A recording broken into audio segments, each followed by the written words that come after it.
So I started off as a body language expert. I've done dwelling in for more than 20 over years. I started body language because when I first saw a guy that walked in my office, that guy is like a little bit like a con man, but somehow he got the better of me.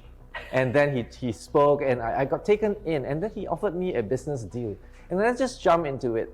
I knew him for just an hour, and I gave him $40,000. And after that, as you say, the rest is history. I got conned. Oh my God. So I went and said, okay. but there were signs. I said there were signs to tell me that his body language and all tells me that he wasn't a good guy. But we keep listening to this thing called don't judge people. Yeah. It's not right to judge people. But I want to say, and I want to say to the audience even, I think this is a God-given gift. Your intuition is a God-given gift for your survival.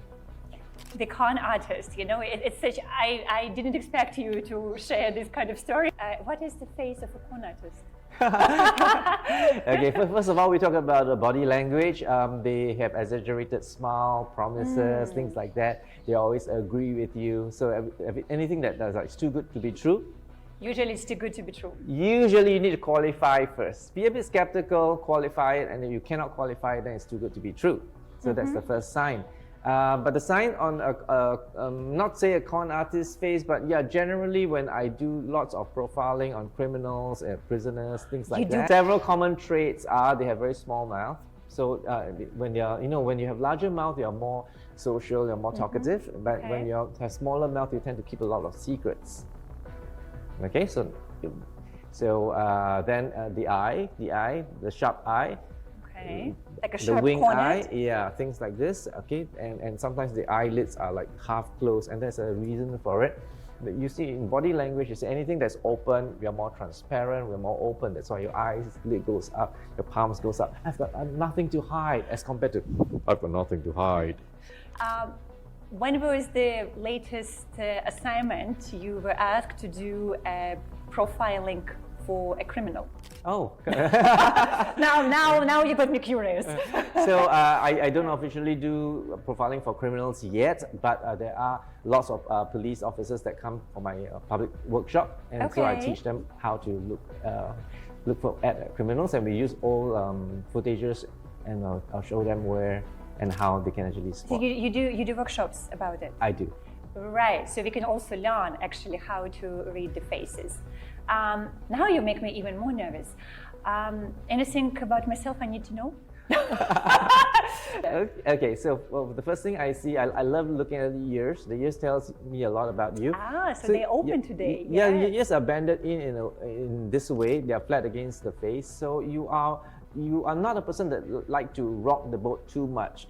If you can, you want to have harmony. Correct. Yes. That's just what you want. You want harmony.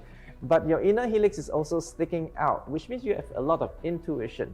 So maybe in the younger days you got conned, but these days you're a little bit more careful. You're going to start to trust you're beginning to trust your instinct a lot, and you have that feeling, the gut feel each time you meet someone, whether you like that person or not. So perhaps your selection of guests is also based on that. So I'm like a natural person reader.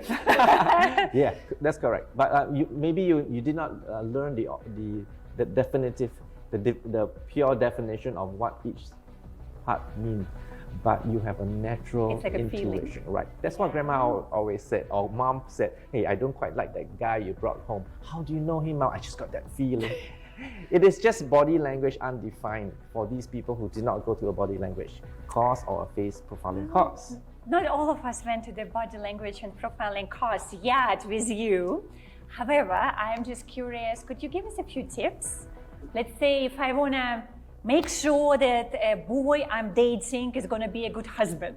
So are there any characteristics for a good spouse? And I don't want to commit the answer, but yeah, I can tell you a few signs, of course. Because during dating, everyone puts up a show, correct? You're at your best. But what you can tell from a person, again, is like that few con man attitude and the behaviors.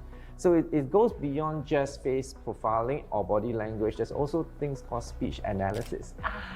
So how they answer. He's good.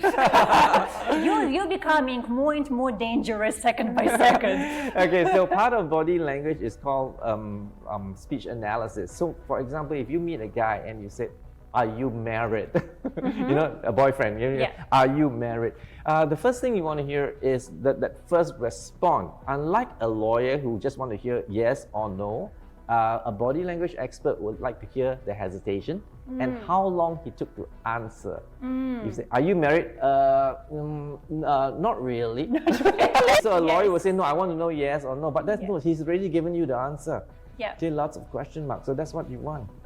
If the person answers, no, I'm not, like, why did you even ask me? So you know, okay, so the guy is generally not married. So that's some of the clues. Okay, well, I like that. Another example. Okay, so let's say if I want to get a new job and I'm coming for the interview and maybe I see like a boss of the company, you know, passing through the corridor and I'm on my way to the HR, but I saw face of the boss and I want to know if going to be a good boss for me or not. Like, is there any characteristics for a really good boss? Sure, but the first thing I would like to do, and citing your example, I'll take the opportunity to greet the boss and see the reaction. Aha! So hello, sir, I'm here How for do the you greet whatever, right? Hi, sir, I'm here for the interview, and see whether the person has a friendly disposition, like, hi, nice to meet you, welcome. You already know his character is a very nice person. If the guy gives you a stern, I'll see you in the interview. Already. You might be able to turn around and leave. You know, so if, towards a stranger, which is not even your hired employee yet, you're already so stern. So that's your natural character. Okay. Interesting. So the other things that you want to see on the bosses is like they have that assertive, big jaw look, the typical. Is in it Singapore, good we call it okay. Yeah, so like, is it very good? assertive. Okay, so you look at the eyes, the eyelids. If there's a mono eyelids, that means it doesn't have a double eyelids. So he's a very left-brain person. If a person with massive double eyelids, high eyebrows, curved eyebrow, roundish face, they are more people-oriented. So if you work for such bosses, there's more welfare. If you work for a more squarish, boxy type of head, then they are more left-brain. They are more KPI focused. I also heard that if people have like wrinkles exactly like in the middle or like vertical, like one or two, like those are really tough. Like, is it true? They are highly stressed people. Yeah. So, but I will rather look at the wing eye. The wing eye is very argumentative and very authoritative, and they want things their way. So if you go for a job interview and you see somebody wing eye, just agree with them and you get a job. So if you have your mind of your own, that's probably not for you to do. I love that.